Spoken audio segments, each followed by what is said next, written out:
नमस्कार दोस्तों, जैसा कि आप स्क्रीन पर देख सकते हैं, झारखंड के अंदर प्रोजेक्ट मैनेजर के लिए वैकेंसी आ चुकी है।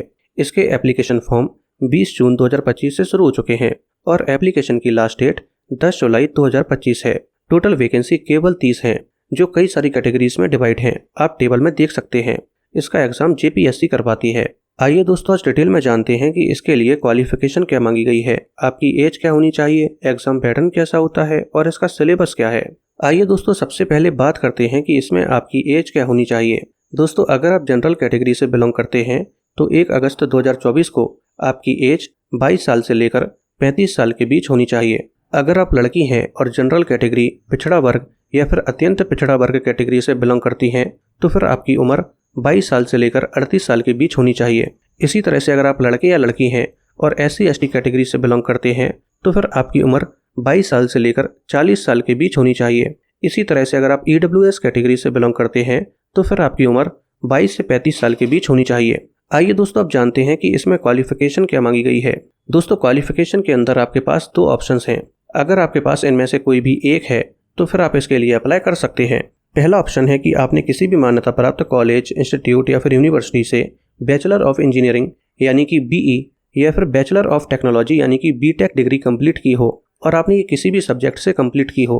अगर आपके पास BE या BTech डिग्री नहीं है तो फिर आपके पास दूसरा ऑप्शन है और वो ये है कि आपने economics, math, statistics, science, commerce, cost accountancy, sericulture, environment, food technology या फिर मैनेजमेंट से ग्रेजुएशन कंप्लीट किया हो। अगर आपने इनमें से किसी भी स्ट्रीम से ग्रेजुएशन कंप्लीट किया है तब भी आप प्रोजेक्ट मैनेजर के लिए अप्लाई कर सकते हैं। आइए दोस्तों, अब जानते हैं कि इसका सिलेक्शन प्रोसेस कैसा होता है। दोस्तों, इसका सिलेक्शन प्रोसेस 2 स्टेज में होता है। पहली स्टेज में एक मेंस एग्जामिनेशन होता है जो डिस्क्रिप्टिव होता है, यानी कि आपको लिखना होता है। दूसरे स्टेज पर एक इंटरव्यू होता है। आइए दोस्तों, इन दोनों ही स्टेज को थोड़ा सा डिटेल में जान लेते हैं। पहली स्टेज पर एक मेंस एग्जामिनेशन होता है जिसमें 4 पेपर होते हैं। पहला पेपर हिंदी का होता है जो 100 नंबर का होता है, जिसमें आपको 2 घंटे का समय दिया जाता है। दूसरा पेपर इंग्लिश का होता है, ये भी 100 नंबर का होता है और इसमें भी आपको 2 घंटे का समय दिया जाता है। तीसरा पेपर GS का होता है, इसमें आपको 2 घंटे का समय दिया जाता है और ये पेपर 200 नंबर का होता है। और आखिरी पेपर औद्योगिक विकास, औद्योगिक श्रम विधि एवं संबंधित नियमावली यानी कि industrial development, industrial labour laws and related regulation के साथ डील करेगा और ये पेपर टोटल 300 नंबर का होगा। इसमें आपको 2 घंटे का समय दिया जाएगा।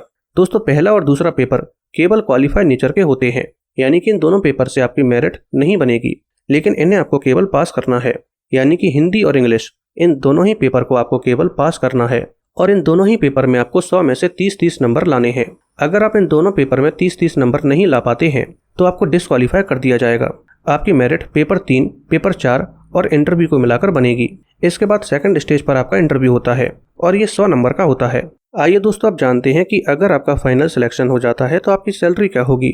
दोस्तों, अगर आपका फाइनल सिलेक्शन प्रोजेक्ट मैनेजर के तौर पर हो जाता है तो आपकी पर मंथ सैलरी 34,800 रुपये होगी।